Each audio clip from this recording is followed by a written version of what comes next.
सुप्रभात। परमेश्वर के भवन में आपका स्वागत है। चलिए हम लोग शुरुआत करते हैं परमेश्वर की आराधना और प्रार्थना के लिए। आइए हम लोग प्रार्थना करेंगे, फिर शुरू करेंगे। हमारे जीवित पिता परमेश्वर, धन्यवाद देते हैं आपके प्रेम और दया के लिए। परमेश्वर आपकी महिमा हो प्रभु आज के इस दिन से। परमेश्वर प्रभु यीशु, हम आपके लोग हैं परमेश्वर, और आपके नाम को ऊंचा उठाते हैं।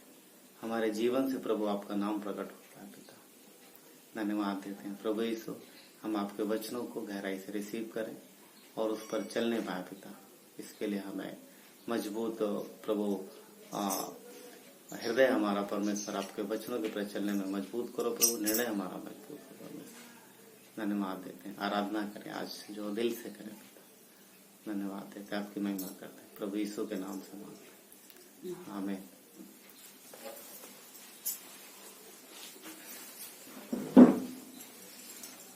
बोलो जय मिलकर जय, बोलो जय यीशु की जय, बोलो जय मिलकर जय, बोलो जय यीशु की जय, बोलो जय जय जय,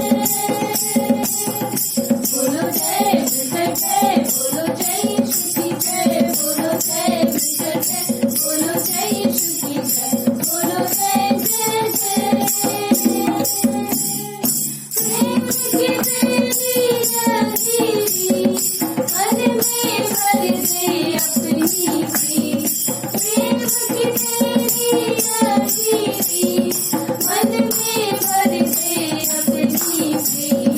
तेरे प्रेम के गाने की, तेरे प्रेम के गाने की, बोलो जय मिलकर जय, बोलो जय यीशु की जय, बोलो जय मिलकर जय, बोलो जय यीशु की जय, बोलो जय जय जय। क्रूस पर अपना खून बहाया, मुझ पापी को दी शिफा। क्रूस पर अपना खून बहाया, मुझ पापी को दी शिफा। मन मेरे तू बोल सदा, मन मेरे तू बोल सदा। बोलो जय मिलकर जय, बोलो जय यीशु की जय, बोलो जय मिलकर जय, बोलो जय यीशु की जय, बोलो जय जय जय। तेरी कुदरत की यह शान, खुद ही दाता खुद ही दान। तेरी कुदरत की यह शान, खुद ही दाता खुद ही दान। पूरे कर मन के अरमान, पूरे कर मन के अरमान। बोलो जय मिलकर जय, बोलो जय यीशु की जय, बोलो जय मिलकर जय, बोलो जय यीशु की जय, बोलो जय जय जय। किस्मत अपनी ले मुझसे, इस मंदिर में तू बसे। किस्मत अपनी ले मुझसे, इस मंदिर में तू बसे। जिंद में तेरा नाम रहे, जिंद में तेरा नाम रहे। बोलो जय मिलकर जय, बोलो जय यीशु की जय, बोलो जय मिलकर जय, बोलो जय यीशु की जय, बोलो जय जय जय। हालेलुया स्तुति गाए हम, यीशु की स्तुति गाए हम। हालेलुया स्तुति गाए हम, यीशु की स्तुति गाए हम। Hallelujah hallelujah hallelujah, hallelujah hallelujah hallelujah. क्रूस पर बलि द्वारा अपना लहू बहाया है, क्रूस पर बलि द्वारा अपना लहू बहाया है। पाप को हटा कर साफ किया है, हमको बचा लिया। पाप को हटा कर साफ किया है, हमको बचा लिया। हालेलुया स्तुति गाए हम, यीशु की स्तुति गाए हम। हालेलुया स्तुति गाए हम, यीशु की स्तुति गाए हम। Hallelujah hallelujah hallelujah hallelujah hallelujah hallelujah. इस जीवन भर में सदा तुझको याद करूंगा, इस जीवन भर में सदा तुझको याद करूंगा। तेरी आत्मा पाकर तेरी इच्छा जानकर आगे बढ़ता रहूंगा। तेरी आत्मा पाकर तेरी इच्छा जानकर आगे बढ़ता रहूंगा। हालेलुया स्तुति गाए हम, यीशु की स्तुति गाए हम। हालेलुया स्तुति गाए हम, यीशु की स्तुति गाए हम। Hallelujah hallelujah hallelujah hallelujah hallelujah hallelujah. धन्यवाद परमेश्वर प्रभु यीशु, धन्यवाद करते हैं पिता आज के समय के लिए। प्रभु आपने हमें जीवन दिया है परमेश्वर, और इस जीवन से परमेश्वर आपको महिमा मिले परमेश्वर। आपकी स्तुति आराधना हमारे जीवन से होती रहे परमेश्वर। प्रभु आपने हमें बचाया है परमेश्वर, आपने हमारे लिए क्रूस पर जान दी परमेश्वर, और हमें अनंत जीवन दिया परमेश्वर। धन्यवाद परमेश्वर, आप महिमा के योग्य परमेश्वर हो पिता। धन्यवाद पिता, आपने हमारे लिए स्वर्ग छोड़ दिया और धरती पर आए परमेश्वर। क्रूस पर परमेश्वर आपने अपनी जान दी परमेश्वर, आपने तकलीफें उठाई ताकि हम तकलीफों से बच जाए पिता। आपने मौत से ही ताकि हम जीवन पाए। धन्यवाद परमेश्वर, आप अद्भुत परमेश्वर है पिता। धन्यवाद आपके महान प्रेम के लिए धन्यवाद करते पिता। आपके नाम को ऊंचा उठाते परमेश्वर। धन्यवाद प्रभु यीशु। प्रभु तेरा नाम है महान, प्रभु तेरी स्तुति मैं गाऊं मैं गाऊं। प्रभु तेरा नाम है महान, प्रभु तेरी स्तुति मैं गाऊं मैं गाऊं। तू आया स्वर्ग से धरती पर, मुझको राह दिखाने को, धरती से क्रूस पर मेरा कष्ट चुकाने को, क्रूस से कब्र में, कब्र से आसमां। प्रभु तेरा नाम है महान। तू आया स्वर्ग से धरती पर, मुझको राह दिखाने को, धरती से क्रूस पर मेरा कष्ट चुकाने को, क्रूस से कब्र में, कब्र से आसमां। प्रभु तेरा नाम है महान, प्रभु तेरा नाम है महान, प्रभु तेरा नाम है महान। धन्यवाद परमेश्वर प्रभु, सच में आपका नाम महान है। इस धरती पर सूरज के नीचे कोई दूसरा नाम नहीं है परमेश्वर जिसे हम महान कह सके, जो हमारा उद्धार कर सके पिता, जिसमें हम जाकर शरण ले सके परमेश्वर। कोई भी दूसरा नाम नहीं परमेश्वर, सिर्फ और सिर्फ आपका नाम है प्रभु यीशु। जब हम आपके पास आते हैं परमेश्वर, तो प्रभु हमें किसी बात का भय नहीं होता परमेश्वर। आप चट्टान हो परमेश्वर, हमारा गढ़ हो परमेश्वर, हमारा शरण स्थान आप हो परमेश्वर। धन्यवाद परमेश्वर हम पर अनुग्रह करने के लिए। धन्यवाद परमेश्वर पिता। प्रभु हम आपकी महिमा करते हैं क्योंकि आप हमारा शरण स्थान हो।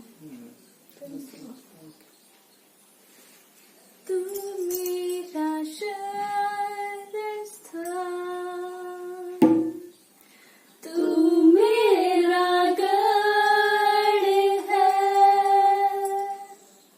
संकट में मेरा दोस्त,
परमेश्वर पिता प्रभु, सच में परमेश्वर, जब हम संकट में होते, तकलीफों में होते, तो परमेश्वर सिर्फ और सिर्फ आप ही हो जो हमारे दोस्त बनकर, हमारे भाई बनकर हमारे साथ रहते हो, हमारी मदद करते हो, हमें अगुवाई करते हो पिता।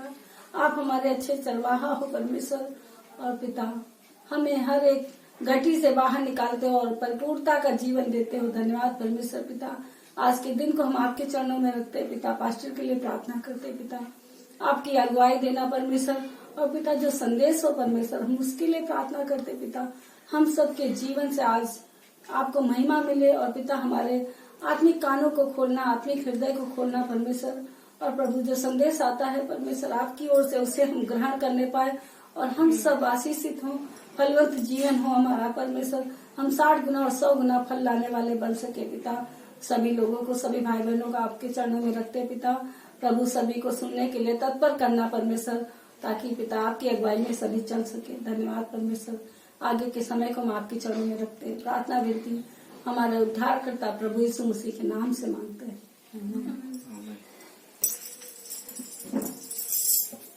हम लोग संदेश में जाएंगे। अच्छा समय रहेगा आज संदेश का। हम निकालेंगे तीमुथियुस का, दूसरा तीमुथियुस 1:9 पढ़ेंगे एंड यूहन्ना का 1:40 से 42 हम लोग देखेंगे। तो पढ़ते हैं यहाँ पर दूसरा तीमुथियुस का 1:9 एंड उसके बाद हम लोग आगे जाएंगे। तो दूसरा तीमुथियुस का 1:9 यहाँ पर इस प्रकार कहता है, जिसने हमारा उद्धार किया और पवित्र बुलाहट से बुलाया, और ये हमारे कामों के अनुसार नहीं पर उसके उद्देश्य और उस अनुग्रह के अनुसार है जो मसीह यीशु में सनातन से हम पर हुआ। जो मसीह यीशु में सनातन से हम पर हुआ। तो यहाँ पर हम देखते हैं कि यहाँ पर बोल रहा है कि वचन कहता है कि पवित्र बुलाहट ना, जिसने हमारा उद्धार किया। तो उद्धार हमें मसीह यीशु के द्वारा मिला, राइट। मसीह यीशु के द्वारा उद्धार मिला है और उसने हमें बुलाया है। उसने हमें, हम सबको उसने बुलाया है। और ये जो बुलाहट है ये परमेश्वर की ओर से है ना, मसीह यीशु की ओर से बुलाहट है, ना कि किसी और की ओर से, राइट। हम जो बुलाए गए हैं वो हम किससे बुलाए गए? परमेश्वर के अनुग्रह से बुलाए गए हैं। और हमारा बुलाने वाला जो है मसीह यीशु स्वयं है, राइट। यूहन्ना का पहला अध्याय वचन 40 से 42, 40 में इस प्रकार लिखा है, उन दोनों में से जो यूहन्ना की बात सुनकर यीशु के पीछे हो लिए थे, एक शमौन पतरस का भाई अंद्रियास था। 41, उसने पहले अपने सगे भाई शमौन से मिलकर उससे कहा, हमको ख्रिस्त अर्थात मसीह मिल गया है। वो उसे यीशु के पास लाया। यीशु ने उस पर दृष्टि करके कहा, हे यूहन्ना तू यूहन्ना का पुत्र शमौन है, तो कैफा अर्थात पतरस कहलाएगा। यहाँ पर हम लोग देखते हैं कि यूहन्ना, जो कि यूहन्ना बपतिस्मा देने वाला है, और उसके चेले में से जो अंद्रियास है उसका चेला, लिखा है कि उन दोनों में से जो यूहन्ना की बात सुनकर उसके पीछे हो लिए थे, एक शमौन पतरस का भाई था। तो अंद्रियास जो कि यूहन्ना का शिष्य था पहले, और अब वो यीशु के पीछे चल पड़ा है। यीशु के पीछे चल पड़ा है और लिखा है कि वो अपने सगे भाई पतरस से है ना, अपने सगे भाई पतरस से मिलकर उससे कहा, हमको ख्रिस्त अर्थात मसीह मिल गया। और यहाँ पर इस प्रकार वचन कहता है कि वो पतरस को यीशु के पास लाया, पतरस को यीशु के पास लाया। और आप देखोगे कि यीशु के पास आने से पहले जो पतरस, वो पतरस नहीं था, वो समौन था। समौन था, उसका नाम समौन था। और जब वो पतरस, जब वो यीशु के पास आया, राइट, जब वो यीशु के पास आया तब ये वो पतरस कहलाया। क्यों?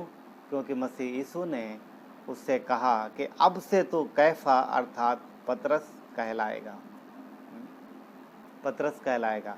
और कैफा और पतरस दोनों का जो मीनिंग है, दोनों का जो अर्थ है वो है पत्थर। तो पत्थर दृढ़ रहता है, पत्थर की एक पहचान होती है, वो मजबूत होता, दृढ़ होता। तो यहाँ पर हम देखते हैं कि यूहन्ना जो है, यूहन्ना बपतिस्मा देने वाला, उसका एक शिष्य जो अंद्रयास है वो यीशु के पीछे जाता है। और अंद्रयास जो है अपने भाई को यीशु के पीछे लेके आता है, यीशु के पास लेके आता है, अपने भाई को यीशु के पास लेके आता है, राइट। तो यहाँ पर हम देखते हैं कि बेशक अंद्रयास बुला के लाता है, किसको? अपने बड़े भाई पतरस को, राइट। परंतु बुलाने वाला अंद्रयास नहीं, वो परमेश्वर है। क्योंकि हमारी जो बुलाहट है, हम लोग जो मसीह में हैं, तो किसी व्यक्ति की ओर से नहीं। हाँ, इंसानों का रोल रहा है हमारे जीवन में, मनुष्य का रोल रहा है। उन्होंने हमें बुलाया है, उनकी वजह से हम आए हैं यहाँ पर, मसीह में आए हैं। हम में से, आप में से कई सारे लोग होंगे जो कि किसी न किसी के थ्रू आए हैं। जरिया कोई हो सकता है, मगर ध्यान रहे हमारा जो बुलाने वाला है वो परमेश्वर ही है। हमारा बुलाने वाला प्रभु है और वही हमको, आपको अपने पास बुलाता है, वही अपने पास बुलाता है। तो जो हमारी बुलाहट है वो परमेश्वर की ओर से। तो बुलाहट में बने रहना, एक्चुअली ना, बने रहना बड़ी बात। क्योंकि कई बार परेशानियां, कई बार तकलीफ़ें आती हैं और हमें बुलाहट में बने रहना ये ज़रूरी है। और कई बार तकलीफ़ परेशानी में ध्यान जो है, फोकस जो है वो खो जाता है, फोकस अलग चला जाता है। और बुलाहट जो है वो कई बार वो बुलाहट खोने लगती है या फिर ध्यान भटक जाता है। इवन तकलीफ़ परेशानी तो हर एक के समय में आती है। और यीशु के समय में भी हम देखेंगे, चेले जब थे यीशु के साथ, लगभग 3.5 साल चेलों ने यीशु के साथ समय बिताया। 3.5 साल मसीह यीशु ने सिखाया उनको। और इस दौरान कई बार शिष्य जो कि मसीह के साथ चलते थे, कई बार शिष्य भी फेल हुए। कई बार उनके जीवन में ऐसी बातें आई, ऐसी चीज़ें, तकलीफ परेशानी आई, वो फेल हुए। कई बार फेल हुए। इवन अगर आप देखोगे, जब यीशु का अंतिम समय आने वाला था, यानी जब क्रूस पर उसको चढ़ाया जाने वाला था, तो क्रूस पर चढ़ाए जाने से पहले, पकड़वाए जाने से पहले गतसमनी के बाग में यीशु मसीह 3 शिष्यों को लेके गए, पतरस, यूहन्ना, याकूब को। और हम देखते हैं कि उनको यीशु ने कहा कि मेरे साथ थोड़ी देर, एक घड़ी थोड़ी देर प्रार्थना करो। और हम पढ़ते हैं, अगर वहाँ पर देखते हैं तो यीशु मसीह थोड़ी दूर पर जाते हैं और जा कर के वो प्रार्थना करने लगते हैं, वहाँ पे जाके प्रार्थना करने लगते हैं। और परंतु ये शिष्य जो हैं, ये थोड़ी देर के बाद ही सो जाते वहाँ पर ये लोग। और अगर जब हम पढ़ते हैं तो वहाँ पे लिखा है कि यीशु वापस आते और कहते हैं, क्या तुम मेरे साथ एक घड़ी प्रार्थना नहीं कर सकते? बोलता, उठो प्रार्थना करो कि तुम परीक्षा में ना पड़ो। उठो प्रार्थना करो कि तुम परीक्षा में ना पड़ो। मत्ती 26 के 37 से 46 में मिलेगा। 40 में लिखा है उसने चेलों को सोता पाया। 43 में फिर आया। 43 वचन कहता है कि यीशु मसीह आए और उनको सोता पाया और उन्होंने कहा, उठो कि तुम प्रार्थना में ना पड़ो। हम देखते हैं शिष्य यहाँ पर फेल हो जाते हैं। एक्चुअली फेल क्या हो जाते हैं, उन्हें नींद आ रही है ना उन्हें नींद आ रही है और वो सो रहे हैं, जबकि यीशु को ज़रूरत है, वहाँ पर मसीह को ज़रूरत है प्रार्थना की कि तुम साथ में प्रार्थना करो। पर इन्हें भारी नींद आ जाती है, सो जाते हैं। फिर यीशु मसीह आते हैं और कहते हैं कि अब सोते रहो। एक तरीके से उलाहना दिया उन्होंने, क्योंकि वो वहाँ पर सफल नहीं हो पाया। परमेश्वर की इच्छा थी, मसीह की इच्छा थी कि वो जागे, उसके साथ प्रार्थना करे, परंतु ऐसा नहीं हुआ। हम देखते हैं कि फिर भी पर ना यीशु मसीह उनको सांस लेते और आगे आ जाते हैं। और उसके बाद आप देखते हैं, हम सब जानते हैं कि उन्हें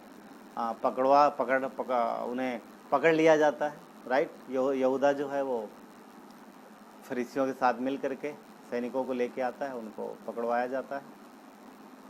और चेले फिर इधर उधर हो जाते हैं। तो ये पहली बार नहीं है, कई बार ऐसा देखने में आता है कि जहाँ पर शिष्य नाकाम हो जाते हैं, जहाँ पर शिष्य नाकाम हो जाते हैं।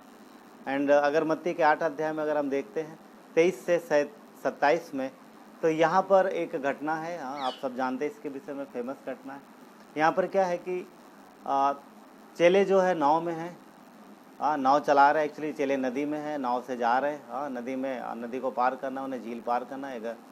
और वहाँ बच्चा इस प्रकार लिखा है कि यीशु मसीह वहाँ पर मौजूद है, यीशु मसीह भी है उस नाव में, वो सो रहा है। ठीक है, वचन 23, मत्ती का 8 अध्याय वचन 23 कहता है कि जब वो नाव पे चढ़ा तो उसके चेले उसके पीछे हो लिए। यीशु के पीछे हो लेना एक्चुअली अच्छी बात, ये बढ़िया बात। यहाँ पर एक बात लिखी है कि जब वो नाव पे चढ़ा तो उसके चेले उसके पीछे हो लिए, ये एक बहुत अच्छी बात है। एक्चुअली शिष्य ऐसा होता है, शिष्य पीछा करता है, शिष्य पीछा करता है। फेलोशिप खत्म हो जाती है, लोग चले जाते हैं, परंतु जो परमेश्वर से प्यार करता है, जो शिष्य है, वो बना रहेगा, वो रुकेगा, वो पीछा करेगा, वो जल्दी आएगा और सबसे बाद में जाएगा, जल्दी आएगा संगति में, सबसे बाद में जाएगा। ये शिष्य की पहचान है। और शिष्य पीछे आता है, शिष्य पीछे आता है, राइट। मत्ती को बुलाया, हम सब जानते हैं। और मत्ती क्या कर रहा था उस समय? मत्ती टैक्स कलेक्टर था, राइट। मत्ती चुंगी लेने वाला था और उसने सब कुछ वहीं छोड़ दिया और यीशु के पीछे गया। यदि आप देखो एलिसा को ना, एलिया ने क्या किया? एलिया ने उसके ऊपर चादर डाला और चल पड़ा, और क्या दिखता है? एलिसा उसके पीछे आता है। तो शिष्य जो है वो पीछे आता है। और यहाँ पर एक अच्छी बात लिखी है कि यीशु जब नाव पे चढ़े तो उसके चेले उसके पीछे हो लिए। ये एक अच्छी बात, ये बढ़िया बात। मसीह के शिष्यों को उसके पीछे चलना चाहिए, उसके पीछे होना चाहिए। और शिष्य ही बदलाव लाते हैं, वो ध्यान रहे। लोग संगति में होते हैं, बहुत सारे होते हैं, आते और बैठते हैं और सुनते चले जाते हैं, पर शिष्य बदलाव लेके आते हैं, शिष्य बदलाव लेके आते हैं, राइट। इन्हीं 12 शिष्यों के द्वारा सुसमाचार पूरी दुनिया में गया। पूरी दुनिया में आज जो लोग विश्वासी हैं, इन 12 के अलावा 12 के अलावा और भी लोग हैं, और भी शिष्य थे। वचन कहता है कि उसके और भी शिष्याएँ भी थी। तो परंतु पॉइंट ये है कि मसीह के शिष्यों के द्वारा ना, शिष्यों के द्वारा बदलाव आता है। तो शिष्य, और शिष्य क्या होता है? शिष्य भूखा होता है, काहे के लिए? सुनने के लिए, सुनने के लिए शिष्य। तो और शिष्य पीछे आता है, राइट। तो हमें आपको शिष्य बनना चाहिए, उसको शिष्य चाहिए जो बदलाव लाएं और जो चेंज बदलाव लेके आए। और यहाँ पर हम देखते हैं कि यीशु मसीह नाव पे चढ़ते हैं और चेले उसके पीछे हो लेते हैं, चेले उसके पीछे हो लेते हैं। तो और वचन 24 कहता है, देखो झील में एक ऐसा बड़ा तूफान उठा कि नाव लहरों से ढकने लगी और वो सो रहा था। वचन 24 में कुछ चीज़ें होती हैं। झील है, झील में बड़ा तूफान है, तूफान आ गया, नाव है और लहरें हैं, लहरें हैं, लहरें उठ रही हैं, तेजी बड़ी बड़ी लहरें उठ रही हैं और नाव को ढक रही हैं, पूरा ना नाव को ढक रही हैं लहरें। और चेलो जो है वो नाव को आगे बढ़ाने में लगे हुए हैं। नाव किसी न तरीके से नाव लेके जाए, बचाव कर रहे हैं, बहुत कुछ कर रहे हैं। नाव ऐसे ऐसा हिल रही है, पानी नाव के अंदर आ रहा, ऊपर आ रहा पानी उसमें, और बड़ा तूफान है। चेले कोशिश कर रहे हैं संभालने की, और वचन कहता है कि यीशु मसीह सो रहा, यीशु मसीह निचले हिस्से में सो रहा है। सोचने वाली बात है कि वचन 25 देख लेते हैं। एक्चुअली जब चेलों ने पास आकर उसे जगाया, लिखा है तब चेलों ने पास आकर उसे जगाया और कहा, हे प्रभु हमें बचा, हम नष्ट हुए जाते हैं। हे प्रभु हमें बचा, हम नष्ट हुए जाते हैं। यहाँ पर भी एक अच्छी बात है कि चेले फिर भाग के मसीह के पास आए, पीछे हो लिए, यहाँ यीशु के पास आए। एक्चुअली हर तकलीफ परेशानी में मसीह के पास आना ये अच्छी बात है। कई बार हम लोग अपना बुद्धि अपनी समझ लगाते हैं, दिमाग कोई इधर देखता है, कोई उधर देखता है, कोई सामने वाले को देखता है, कोई किसी और को देखता है। कई बार लोग सोचते हैं कौन हमारी मदद करेगा, कौन हमारी मदद करेगा। मगर जब हम परमेश्वर पे विश्वास करते हैं, हमारी नज़रें ऊपर की ओर होनी चाहिए, हमारी नज़रें परमेश्वर की ओर होनी चाहिए। कोई भी ऐसी बात नहीं है जहाँ पर परमेश्वर हमारी मदद ना कर सके। वो बहुत जल्दी सहायता करता है, सहायक भी बहुत जल्दी। वजह से था 46 क्या कहता है 1 में कि संकट में सहज मिलने वाला सहायक हमारा परमेश्वर, राइट। वो सहायता करने वाला परमेश्वर हर तकलीफ परेशानी में सहज मिल जाता, आसानी से मिल जाता है। चेले यहाँ पर भाग के आए, क्यों? यीशु मसीह नीचे ही है, नज़दीक है, नीचे सो रहा है डेक में, दूर नहीं है। हाँ, अरे दूर नहीं, चलो बुला के लाएंगे, बहुत टाइम लगेगा, नहीं, वो पास में। वचन क्या कहता है? परमेश्वर निकट है ना, निकट है, वो दूर नहीं है। अब ये क्या गए? उसे जगाने गए, उसे जगाने गए। मगर एक बात और है कि मसीह के चेले तो सब मछुआरे थे। नाव चलाना, पानी में रहना, मछली पकड़ना उनका लाइफ था, उनका जीवन था, पानी उनका जीवन था। और यहाँ पर वचन कहता है कि उन्होंने कहा कि हम नष्ट हुए जाते हैं। ऐसा लगता है जैसे इन्होंने पूरी कोशिश करी, खूब मेहनत करी, खूब नाव बचाने की कोशिश की है। हाँ, आपस में सब बातचीत करो, पतरस इधर से संभालो, योना इधर संभालो, ये लाओ, बहुत कुछ कोशिश करी होगी, राइट ना। अंत में क्या निकला? ये तूफान उनके बस का बाहर था, ये संभाल नहीं पाए नाव को। उनको लगा कि अब बस हो गया, अब हमसे नहीं संभलेगा, खत्म। हाँ, अब हम लोग नष्ट हो जाएंगे, नहीं हो सकता, नहीं बचाव हो सकता। अंत में वो मसीह के पास गए और उसे उठाया। क्या बोला? हम नष्ट हुए जाते, हम नष्ट हुए जाते, हमें बचा, हम नष्ट हुए जाते, राइट। परमेश्वर यीशु मसीह नाव में सो रहे हैं, लिखा है वो सो रहा था। परमेश्वर कभी सोता नहीं ना, परमेश्वर कभी सोता नहीं। एक्चुअली में सही मायने में चेले सोए हुए थे, आत्मिक में पूरी तरीके से। क्योंकि वचन 26 कहता है, उसने कहा, हे अल्पविश्वासियों, क्यों डरते हो, क्यों डरते हो। यहाँ पर जो डरने का शब्द लिखा, डरपोक ना, डरने के लिए जो बात हुई ना, क्यों डरते हो। यूनानी में इसका जो शब्द है वो है डाइलॉस, और इसका मीनिंग है अविश्वासी या फिर भयभीत होना, अविश्वासी। कहने का मतलब ये है कि उतने समय उनका विश्वास खो गया था कि वो उनसे नहीं हो सकता, राइट। वो बहुत डर गए, बहुत भयभीत हो गए, बहुत भयभीत हो गए। डर हमेशा अविश्वास को प्रकट करता है, और अविश्वास हमेशा डर को लाता है। ध्यान रहे, क्योंकि जहाँ पर विश्वास है वहाँ आप डरोगे नहीं, डर नहीं आएगा। और जहाँ डर है तो वहाँ पता है क्या, वहाँ विश्वास नहीं, वहाँ विश्वास नहीं। इन्होंने कोशिश करी, बड़ी मेहनत की है, और ये सफल नहीं हो पाए। कारण पता है क्या, क्यों नहीं सफल हो पाए? क्योंकि इन्होंने अपने पुरानी समझ, मसीह में आने से पहले जो करते थे, उन्होंने अपना सोच, अपना विचार, अपनी बुद्धि, अपने तरीके, पैटर्न अपना, उन्होंने तरीका अपनाया। उन्होंने नाव को चलाने की बहुत कोशिश की, बचाने की बहुत कोशिश की, मगर वो नाकामयाब, उन्हें सफलता नहीं मिली उन्हें सफलता। क्यों? क्योंकि उन्होंने परमेश्वर की मदद नहीं ली, उन्होंने अपना परमेश्वर पे निर्भर नहीं हुए।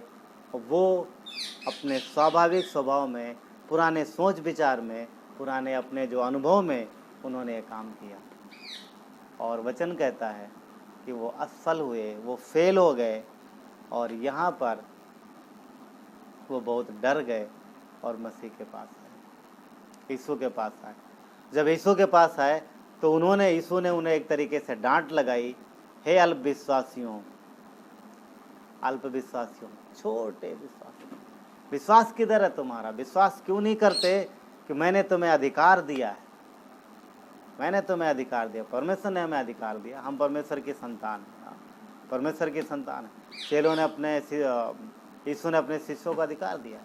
आप मत्ती में देखो 10 में क्या कहता है, अधिकार दिया उसने दुष्ट आत्माओं पर, बीमारियों पर, शैतान पर, अधिकार दिया उसने, मृत्यु पर अधिकार दिया। कैसे?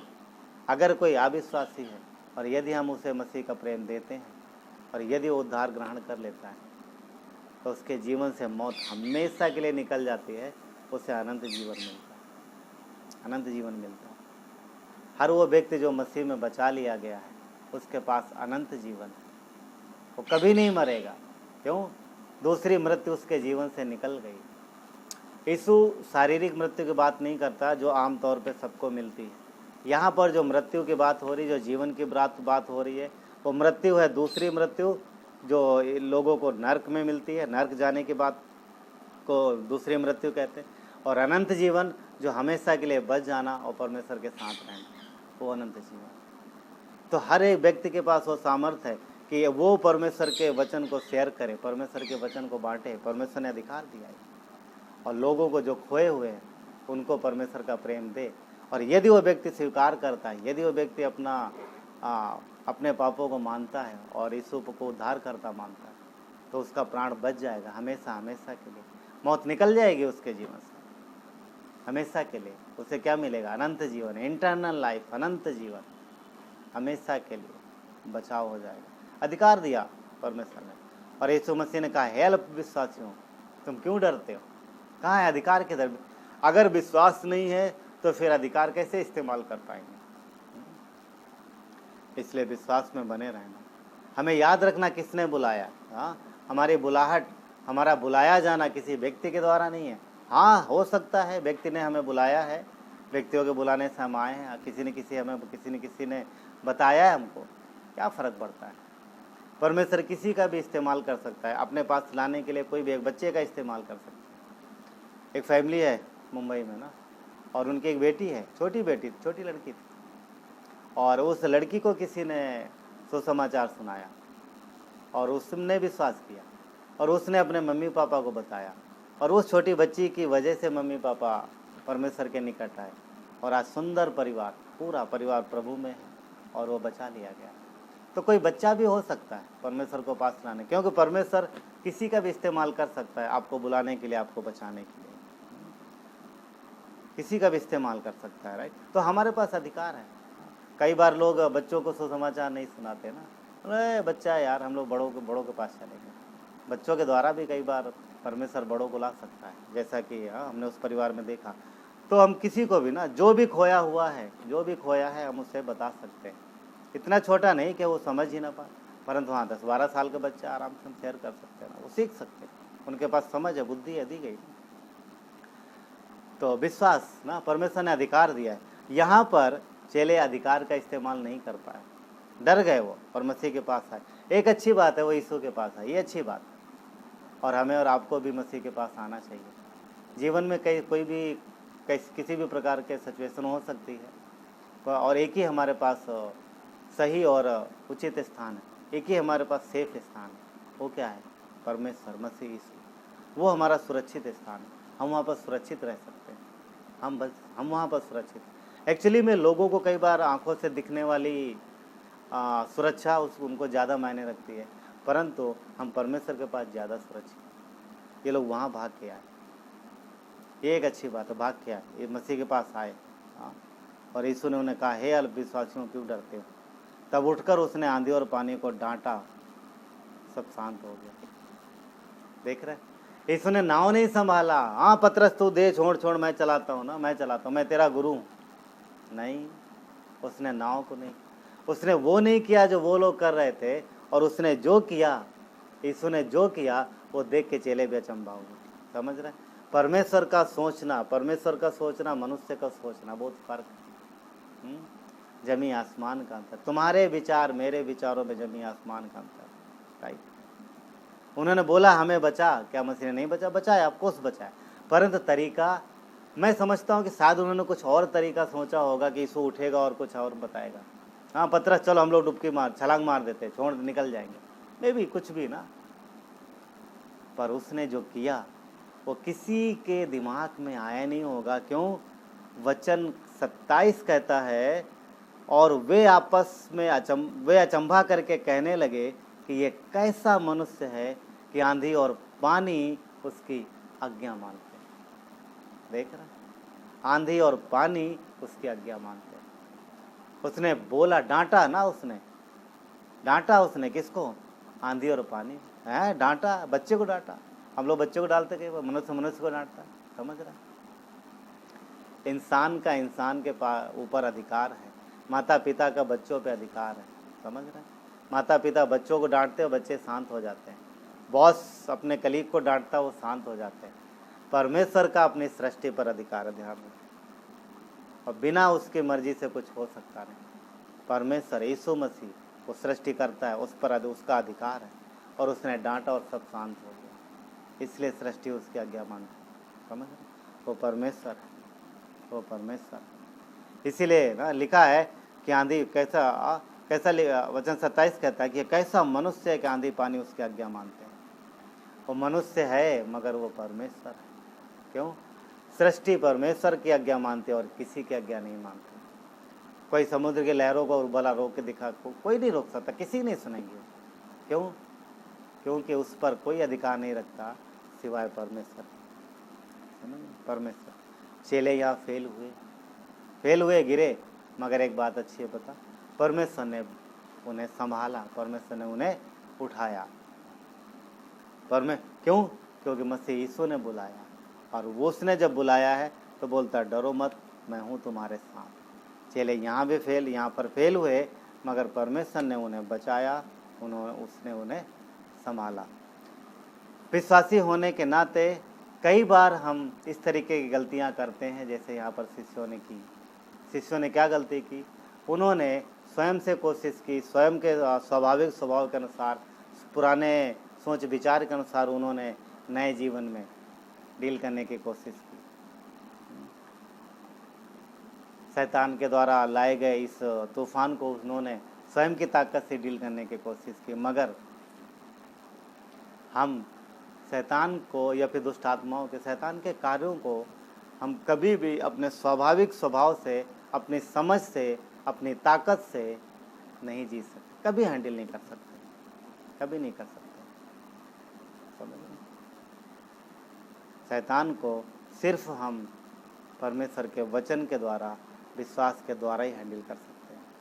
पहला कुरिन्थियों 2:5 कहता है, इसलिए तुम्हारा विश्वास मनुष्यों के ज्ञान पर नहीं परंतु परमेश्वर की सामर्थ्य पर है। समझ रहे? हमारा जो फेद है, हमारा जो विश्वास है, वो मनुष्य के ज्ञान के अनुसार नहीं है। संसार में बहुत सी बात है, बहुत सारा ज्ञान भरा हुआ ना, तो क्या हम उनके उस ज्ञान के अनुसार विश्वास करते हैं? परमेश्वर के वचन के अनुसार विश्वास करते हैं, और उससे हम डील कर सकते हैं। किससे? शैतान से डील कर सकते हैं, परमेश्वर के वचन के अनुसार। क्यों? क्योंकि यीशु ने कैसे डील किया हम जानते हैं। यीशु ने क्या बोला? मैंने तुम्हें नमूना दिखा दिया, राइट? बोला ऑफकोर्स, मैंने तुम्हें नमूना दिखा दिया। शैतान से उसने डील करी वचन के द्वारा। वही एक साधन है और कोई दूसरा साधन है। आपकी ताकत, आपकी बुद्धि, आपके संसाधन, कोई भी चीज़ शैतान को डरा नहीं सकती, कोई भी चीज़ उससे बचा नहीं सकती। हम वचनों से उसके साथ डील कर सकते हैं। पतरस ने इनकार किया, हमने पढ़ा। पतरस को बुलाया गया अपने भाई के द्वारा, और पतरस चेलों में श्रेष्ठ था, एक्चुअली बड़ा था उम्र में। और यहाँ पर यूहन्ना के 18 में हम देखते हैं कि पतरस ने इनकार किया। मसीह का 3 बार इनकार किया। वो डर गया था, तो उसने देखा था यीशु को पकड़ते, यहूदियों ने पकड़ा। मैं भी उस समय पतरस बहुत डरा हुआ है, और वो इस समय उसका विश्वास पूरी तरीके से कमज़ोर है, और बिल्कुल पूरी तरीके से वो घबराया हुआ, डरा है। उसे डर है कि कहीं अगर उसका भेद खुल गया कि ये भी उसके साथ था, तो उसे भी पकड़ा जाएगा और उसे भी प्रताड़ित किया जाएगा। डरा हुआ है पतरस। उसने 3 बार यीशु का इनकार किया। एक्चुअली यीशु ने बोला था कि तू 3 बार मेरा इनकार करेगा, 3 बार मेरा इनकार करेगा। वो होना भी था। पतरस का जीवन यहाँ पर बहुत, एक्चुअली वो पूरी तरीके से डरा हुआ है, और विश्वास का जीवन उसका बहुत कमज़ोर है, क्योंकि वो परिस्थितियों को देख रहा। हालात पूरी तरीके से एकदम से बदल गए हैं, जैसा उसने कभी सोचा नहीं था किस तरीके का ये चीज़ें होंगी, मगर ये हुई। और वो डर गया, अचानक डर गया। और हम देखते हैं कि एक्चुअली शैतान यही करता है, चीज़ों को, समस्याओं को कुछ अलग तरीके से पेश करता है। जैसी चीज़ें होती हैं वैसी ना दिखा कर कुछ अलग पेश करता है, और वो लोगों को डराने की कोशिश करता है। शैतान का हमेशा यही काम रहता है कि वो आपकी पहचान को बदल के पेश करेगा। जो परिस्थितियाँ हैं उनको बढ़ा करके दिखाएगा, और आपके मन में आपकी पहचान को बदलने की कोशिश करेगा, और वो ये बताने की कोशिश करेगा कि आपसे कुछ नहीं होगा, आप कमज़ोर हो, आप साधारण हो, तुम्हारी कौन मदद कर। देखो कितना बड़ा संकट है, कितनी बड़ी तकलीफ़ है, अब कौन आपकी तरफ है, कोई आपका ध्यान नहीं दे रहा। वो बदल देता है पहचान को, जबकि हम मसीह की संतान है, उसके राज्य के वारिस हैं। और वो क्या दिखाएगा, नहीं नहीं नहीं, तुम कुछ नहीं हो, परमेश्वर तुमसे प्यार नहीं करता, कभी तुमसे कौन मदद करने आएगा ना। क्या उसने वादा नहीं किया संकट में सहज मिलने वाला, शायद, राइट ना। परमेश्वर हमारी ओर है, राइट। तो वो हमारी पहचान बदलता है। हम मसीह में स्वीकार कर लिए गए हमेशा के लिए, हम स्वर्गीय नागरिक। परमेश्वर हमसे प्रेम करता, वो कभी नहीं छोड़ेगा, ना कभी त्यागेगा, वो सदा हमारे साथ है। इतना ही नहीं, हम विजयी हैं, हम जीते हुए पक्ष में। और वो क्या दिखाएगा, तुम्हारे हो, कुछ नहीं हो सकता तुम्हारा, कोई मदद नहीं कर सकता तुम्हारा, तुम्हारे हुए पक्ष में। यीशु ने क्रूस पर वो जंग जीत लिया, वो युद्ध जीत लिया। यूहन्ना का 19:30, हाँ, पूरा हुआ। यीशु ने बोला पूरा हुआ। क्या पूरा हो गया, प्लान पूरा हो गया, हाँ, जंग फतेह हो गई, राइट। यीशु ने जीत लिया। पहला यूहन्ना का 5:4 कहता है कि हम संसार पर जय प्राप्त कर सकते हैं। किस चीज़ से? वही संसार पर जय प्राप्त कर सकता है, वो है हमारा विश्वास। हाँ, वही व्यक्ति जो मजबूत विश्वास रखता है, और वो संसार पर जय प्राप्त कर सकता है। संसार का मतलब संसारिक कामों पर, शैतान और उसके कामों पर, विश्वास के द्वारा, वचन के द्वारा।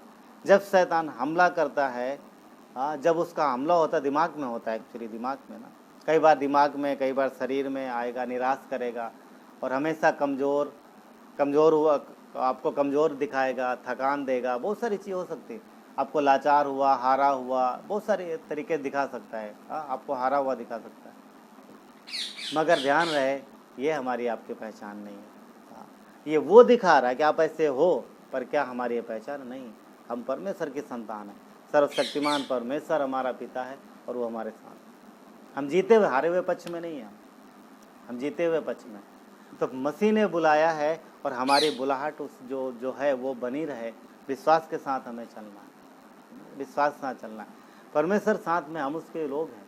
यीशु के हाथ में ना, यीशु के हम हाथ में हैं, हम उसके लोग हैं, उसकी भेड़े हैं, राइट। वो हमारे साथ। पतरस ने 3 बार इनकार किया क्योंकि वो डरा हुआ था, पर यूहन्ना 21 में यीशु मसीह फिर पतरस से मिलते हैं, और उसे फिर जिम्मेदारी देते हैं, मेरी भेड़ों को चरा, मेरी भेड़ों की रखवाली कर, मेरे मेमने को चरा। फिर उसे देते। इसके बाद एक चीज़ है यहाँ पर, आप देखोगे कि ये शमौन पतरस है। अब देखोगे यहाँ पर इसका जब भी नाम आता अक्सर आता शमौन पतरस। मगर अब पतरस को जब यीशु मसीह ने काम दिया, जब उसे सेलेक्ट किया, चुन लिया कि तू ये तेरा काम है, तू कर, और वो विश्वास में आता है, और उसका विश्वास मजबूत होता है। तो इसके बाद आप देखोगे, जहाँ कहीं पर आप देखोगे एक नाम मिलेगा, पतरस, सिर्फ पतरस, शमौन नहीं मिलेगा। शमौन पतरस यहाँ तक है, इसके बाद सिर्फ पतरस आता है। और शमौन जो कि उसका पुराना नाम है, जो कि मसीह यीशु के पास आने से पहले था, और वो अब जब विश्वास में आया है तो पुरानी पहचान अलग हो गई है। अब पतरस है। प्रेरितों काम में देखो, वहाँ पर पतरस, प्रेरितों काम के 2 अध्याय में जब पतरस का भाषण होता है, तो वहाँ पर शमौन पतरस नहीं दिया गया, वहाँ पर सिर्फ पतरस दिया गया। पतरस किसका दिया हुआ नाम है? यीशु का। तो कैफा अर्थात पतरस कहलाएगा। अब वो पतरस, शमौन पुराना जीवन, पतरस नया जीवन। पुराने जीवन में जब वो शमौन पतरस था तब वो डरा, जब शमौन था तब वो डरा, पर जब वो पतरस है, अब उन्हीं यहूदियों के सामने, उन्हीं लोगों के सामने आप देखोगे यहाँ पर प्रेरितों के काम में उसका एक अच्छा संदेश देता है, अच्छा प्रीच करता है यहाँ पर उनके सबके सामने, जिनसे वो डर रहा था उनके सामने वो संदेश देता है। वचन कहता है यहाँ पर परमेश्वर ने काम किया, लगभग 3000 लोग उस दिन विश्वास में है, राइट। ये परमेश्वर, बुलाहट परमेश्वर की है। परिस्थितियाँ बदलेंगी, परंतु हमें अपना ध्यान परमेश्वर की ओर बना के रखना है। शैतान हमेशा पहचान को बदलने की कोशिश करेगा, वो डराएगा, आपको हारा हुआ जीवन देने की कोशिश करेगा, मगर हमने विजय प्राप्त की है। हाँ, मसीह यीशु के साथ वो विजयी है, वो विजयी है, हम विजयी, हम जीते हुए पक्ष में। वो हमारी पहचान नहीं बदल सकता। हाँ, दूसरा तीमुथियुस 1:9 में जैसा कि लिखा है कि उसने जिसने हमारा उद्धार किया और पवित्र बुलाहट से बुलाया, वो हमारे कामों के अनुसार नहीं पर अपने उद्देश्य और अनुग्रह के अनुसार है, जो मसीह यीशु में सनातन से हमारे ऊपर प्रकट हुआ है। हाँ, समझ रहे? तो मसीह की बुलाहट है और ये हमारे कर्मों के अनुसार नहीं। कई बार हम गिरते हैं, फेल होते हैं, परंतु वचन कहता है धर्मी जन 7 बार गिरेगा तो भी उठेगा। तो हमारी बुलाहट जो है वो परमेश्वर की ओर से है और वो विश्वास योग्य। दूसरा तीमुथियुस 2:13 कहता है कि यदि हम अविश्वासी भी रहे तो भी वो विश्वास योग्य। हाँ, परमेश्वर की बुलाहट है तो हम विश्वास के साथ इस बुलाहट पे चले। इस बुलाए गए ना हम जो हमारे जो मसीह जीवन है, इसमें हम विश्वास से चले। परमेश्वर आप सबको आशीष दे। आइए प्रार्थना करते हैं। प्यारे पिता परमेश्वर, धन्यवाद देते आपके प्रेम और दया के लिए, आपके अनुग्रह के लिए। परमेश्वर आपकी महिमा हो प्रभु। परमेश्वर आपने हमें बुलाया है पिता। कोई भी व्यक्ति हो सकता है, परंतु वो व्यक्ति नहीं है, बुलाने वाले आपको। और आपने हमें चुना है कि हम आपके इस प्रेम को दूसरों के पास लेके जाएं। यदि आपने अभी तक मसीह पे विश्वास नहीं किया तो उसने आपके लिए जान दी है। वो आपके लिए मारा गया, गाड़ा गया, तीसरे दिन जी उठा। यदि आप उस पर विश्वास करते हैं तो अनंत जीवन की खातिरी देता है। प्रभु हम प्रार्थना करते हैं परमेश्वर, यदि किसी ने आप पर भरोसा किया है तो प्रभु ये खातिरी आप देते हो कि वो आपके साथ स्वर्ग में हो। धन्यवाद देते हैं परमेश्वर, आपकी महिमा करते हैं प्रभु। धन्यवाद देते हैं। प्रार्थना विनती उद्धार करता प्रभु यीशु के नाम से मांगते हैं, आमीन। प्रभु आप सबको आशीष।